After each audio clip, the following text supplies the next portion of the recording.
dooby pampara, zooby dooby parampam. Zooby dooby nache, que paga stupid man. Hey, zooby dooby pampara, zooby dooby parampam. Hey, zooby dooby nache, you paga stupid man. Welcome to Bookcase with me, Manoj Tripathi. Bookcase explores the world of books authors, basically anything you want to know about the literary world at home and abroad. And today we are fortunate enough to have our special guest in the program. His name is Dr. Edwin Thumbo. Welcome to program, gentlemen.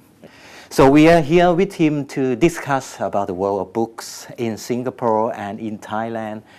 And we will be talking about a little bit about the Seawright Awards because Dr. Edwin was the first Seawright awardee of Singapore so many years ago, right?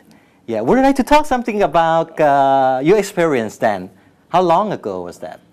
You see, I wasn't able to come to the award ceremony. Right. That was, I think, in 1980, if I recall. Right. But the Oriental Hotel and the organizers were very generous. Yep. So they allowed me to come, or invited me and my wife to come the following year. Right. So we were the guests here. Yeah. And we had a very good time. Right. But of course, while we were treated very well, I didn't meet too many writers. Yes. As I would have had I come for the ceremony with the others. Yes. But in the meantime, I have been associated with the Seawright Award from the Singapore end. Right. I have chaired the committee for years. Yes. And have seen how the whole award has evolved, strengthened, and Right. become even great. Yeah. And I was here for, I think, its 30th anniversary, or one of its anniversaries. Okay. I came back and again, but then I met a lot of writers. Mm. You know, and in any case, Singapore is a fairly central place, almost a crossroads. So quite a few writers pass through. Right. On the way to Australia, Right, Europe, yeah. and so on and so on. Right. Now, you asked me about the experience. The Seawright experience has always been tremendous, always been Right. very positive, Mm-hmm. and always been very encouraging Yeah. and uplifting.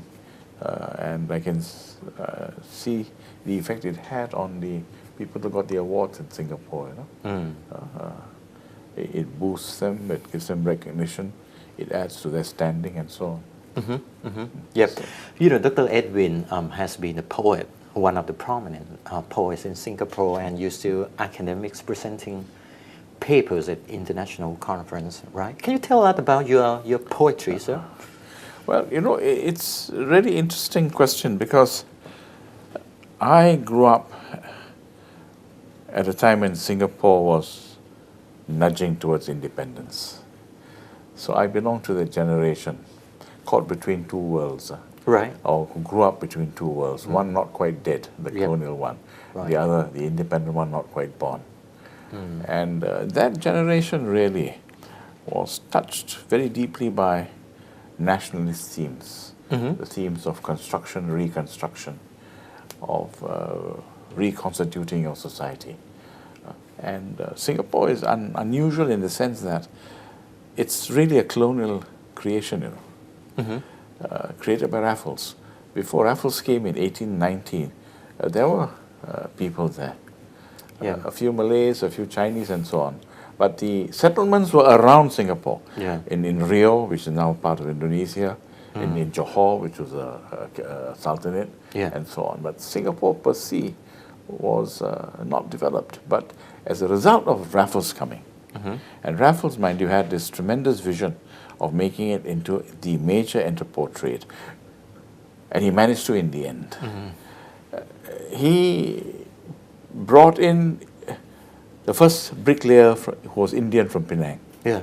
He brought in Arab traders from Sumatra. Yeah. He brought in Peranakan traders or merchants from Malacca. Right. So he really constructed the place. Yeah. Now, as a result of that, our demography was interesting. 79% Chinese, and about 13-14% Malay. Then you had Indians, Yeah. and then you had Eurasians. Yeah.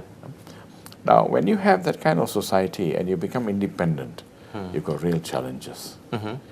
How do you maintain unity? How do you mobilize the energies of a people? Now, we know, mind you, we have 9 official religions, you know. Okay. And you know how sensitive that can be. Even right now, people who claim to have the same religion are busy killing each other and so on. So the first generation, really, we were moved by these challenges. And we thought, how do we create a multiracial society?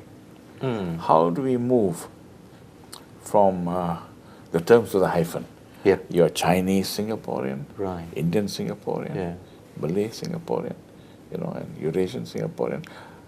How do you move the equation so that the Singapore bit comes first and your ethnicity comes later? In other words, you've got to go through a journey where you change the thing. Yeah. And presumably and hopefully 300, 400 years from now, if the world is still around, Yeah. it'll be just Singaporeans. Right. Just plain Singaporeans. In the way that in Thailand, everybody's Thai. Irrespective, you know, whether you're Mon, originally Yeah. from Burmese or from the north or whatever, or people like us Yeah. who are half, you know, whatever, like myself, half Indian, half Chinese, we just become Singaporeans. Yeah. Right. Yeah. So when it comes to the writing, the themes we picked up, the themes that engaged us were the creation of a society, Okay. the development of a society, Right. The nation as well. nation, absolutely, Okay, yeah. absolutely. You know, all these were key themes, and quite often the themes which you consider to be important, you retain, because nation building has not ended. And nation building is going to take a long, long time. Now, when I say nation building as distinguished from the kind of normal progress, is that you have to have accelerated development. You have to tackle a whole series of things: your housing, Right. your education, Yeah. your communication, your external relations, a whole lot. ये पंछी गा रहे वो बगिया में दो फूलों की हो रही है गुफ्तगू, जैसा फिल्मों में होता है हो रहा है हूबहू। आई आई आई जुबी डुबी पम्पारा जुबी डुबी परम्पा